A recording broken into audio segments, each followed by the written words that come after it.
Hello, everyone. My name is Helliate. I'm a former student at the UWS and a graduate from the MSc International Events Management. Sandro asked me to do this presentation on branding places, looking particularly at Zimbabwe, because that's a project that's been very close to my heart and a project that I was working on from 2017 when we started on the nation branding exercise. I shall give you a little bit and a short history of Zimbabwe and why we had to work on a nation branding exercise from 2017. Zimbabwe is basically a young country compared to other countries like Britain or Kenya or Ghana, in the sense that Zimbabwe only gained its independence from colonial rule in 1980. So Zimbabwe is only turning 40 next year in 2020. So Zimbabwe has only existed as a country with its own, it used to be called Rhodesia, and with its own flag, this one. I made an effort to brand. And so since 1980, when Zimbabwe gained independence, until 2017, Zimbabwe was led by one person, really. Our president from 1980 to 2017 is was Robert Mugabe. So after 37 years of Robert Mugabe in power, he stepped aside. I shall not go into the details of how that happened, but it gave a lot of us Zimbabweans a lot of hope and a great opportunity to rebrand the country, to repitch ourselves as a nation, and to re-engage with the international community. What I also have to tell you is that since the year 2000, Zimbabwe has been under economic sanctions from the United States. Iran is also under American sanctions. Cuba has been under sanctions for years. Venezuela has recently been under sanctions. So we are part of that club of unfortunate countries that are under American economic sanctions.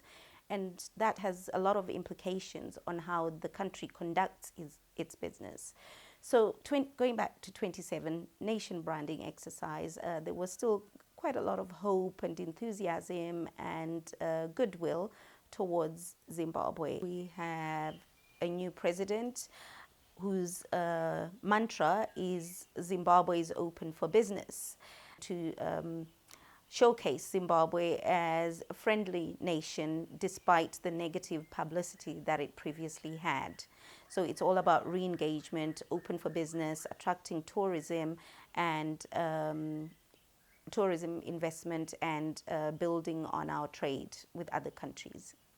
I'm not going to go into the academic definitions or theories of branding. I'll leave that to Sandro and the others. But one of the things that I picked up when I was at UWS and we were talking about branding with Sandro was identifying brand catalysts. For Zimbabwe, based on my experience, for example, each time I traveled, and I got into a taxi and I was asked, which country are you from? And I said Zimbabwe. I was guaranteed that the majority of the times the reference would go back to Robert Mugabe. So he was our brand catalyst.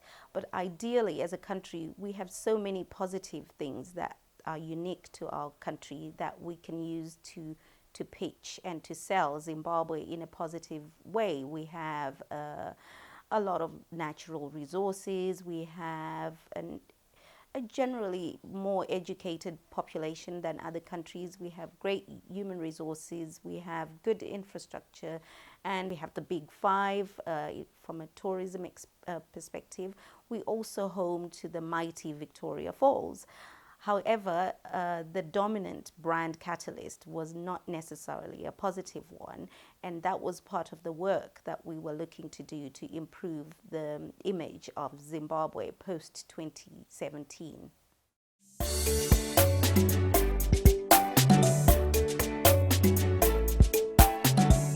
Here's to the perfect holiday with the perfect setting, friendly, happy people, beautiful weather all year round. Eco-friendly world-class hotels, heartwarming reception, organic fresh foods, the animal orchestra of vast, lush fields. Settle down to the most breathtaking sunsets, and for adventure that leaves you breathless and yet screaming for more. To enriching heritage sites, rich cultures, and legendary folk tales waiting to be uncovered in and around our mountains and veiled in our sculptures. Say yes to Zimbabwe and experience the new dawn. Zimbabwe is open for adventure. As part of rebranding Zimbabwe, our brand strategy focused on three main areas, which were visit, trade, and invest. So visit was mostly looking at tourism. When we were looking at trade, we were looking more at opening up Zimbabwe to other markets, mostly with regards to export. Prior to 2000, before the sanctions, before we became the apparent bad guy, we used to export quite a lot of our agricultural produce, a lot of our mineral resources, mineral products. That all really ground to a halt, and this period was a new beginning for Zimbabwe to open up to trade. I know now, I did get quite excited when I was in the UK and I saw avocados in one of the local supermarkets. I'm not promoting them. So we are getting back to trading more, exporting more of our goods. The third aspect was on investment. We are looking for investment partners, especially externally, to come and go into joint venture with local businesses. We're looking to resuscitate our industries that had ground to a halt. Productivity was really low, but also Zimbabwe had stopped being a manufacturing nation. We were a nation of importers. We were basically importing everything, which is one of the reasons why unemployment is still quite high compared to other countries, especially neighboring countries. But we were focusing on what makes a visit to Zimbabwe more special than to other countries. And we do have our USP in the sense that we have great hospitality and very welcoming people, and friendly, and also in terms of security. Compared to other countries, our neighbors, Zimbabwe is quite safe. We have low crime.